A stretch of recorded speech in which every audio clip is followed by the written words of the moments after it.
Jai Hind cadets, myself DR Sonone, Defense Career Academy Aurangabad. I hope you have seen the series of videos on DC Online Training YouTube channel. We have posted many of videos from 11th and 12th standard related to NDA, JEE and NEET. So from that now we are going to start a new topic which is very important for NDA examination, JEE Mains and NEET. That topic is in 12th CBSE and that same topic is in 12th State Board also. So the topic name is electromagnetic induction. First of all, we are going to start the discussion of content of this topic. Content. Very important that what are the points which are important for competitive examination. Okay. So content of this topic is, first of all, we must know about the Faraday's law. Faraday's law. There are two laws of Faraday. First one is theoretical law and second one is formulating law. Okay. Second, that is Lenz's law. That law is also related with the induced EMF. Third point of this topic is motional EMF. Motional EMF. Very important concept in the motional EMF. We have to study the translational induced EMF always and second one is rotational motional EMF. Okay. The fourth point of this topic is very important, that is induction. In that we have to study two types of induction. One is self induction and second one is mutual induction. Fifth point, which is very important, on that basis there was a question in JEE Mains in JEE Mains examination in 2021. Okay. So the next point is that is AD current. Sixth point from this topic, that is very important, power generated. Power generated, the derivation of it and question related to the power generated. Okay, these are the 6 points which are very important. Repeatedly there are questions asked on these points. So today we are going to see the Faraday's law, very important law. On that law whole topic is based. So first of all we will see about the Faraday's law of EMI, electromagnetic induction. First of all, we must know about what is electromagnetic induction. As we know that the scientist named Oersted, he had done an experiment. That experiment is also known as deflection experiment.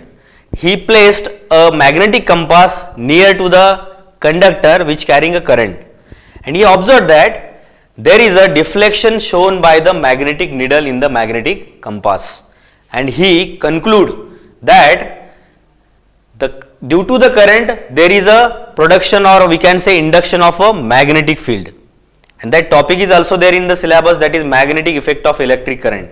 But the scientist named Faraday, he think reversed.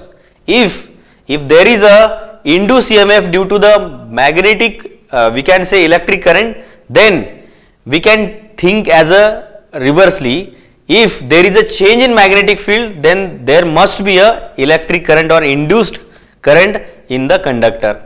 So according to the Faraday's first law, that is theoretical law, he states that if there is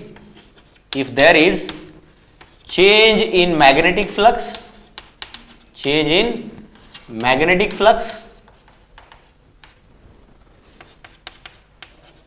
in a coil, then there is induced EMF. Theoretically he states that if there is a change in magnetic flux in any coil, okay, then there must be a induced EMF. Theoretically he stated first law, but there is no relation between induced EMF and the flux in the first law. So he stated second law, which is very important. The second law of Faraday is rate of change of magnetic flux, rate of change of magnetic flux linked with a respective coil is directly proportional to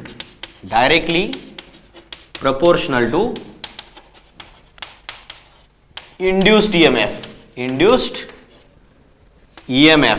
in the coil.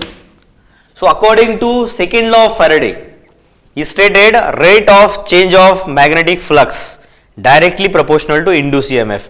Means we can write rate of change of magnetic flux means change of magnetic flux with respect to time. According to him, d phi by dt, change of magnetic flux with respect to time, is directly proportional to induced EMF.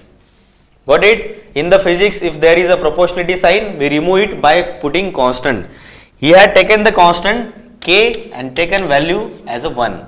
So according to him, E equal to d phi by dt will be the induced EMF, where E is a induced EMF in the conductor and d phi by dt will be the change in magnetic flux with respect to time, or we can say rate of change of magnetic flux. But very special thing about the Faraday's second law is that according to Faraday's second law, he only describe the magnitude of induced EMF. Means this formula only shows magnitude of induced EMF. He didn't explain direction of change of flux as well as induced EMF. He only shows magnitude of induced EMF. In NDA 2016, there is a question about the induced EMF. According to the Faraday, he given the formula for magnitude, for direction, for magnitude as well as direction, neither magnitude nor direction. And that answer was magnitude of induced EMF is shown in the law. Okay. So thank you. It's enough for now. In next video, we will see the Lenge's law. Thank you. Have a nice day.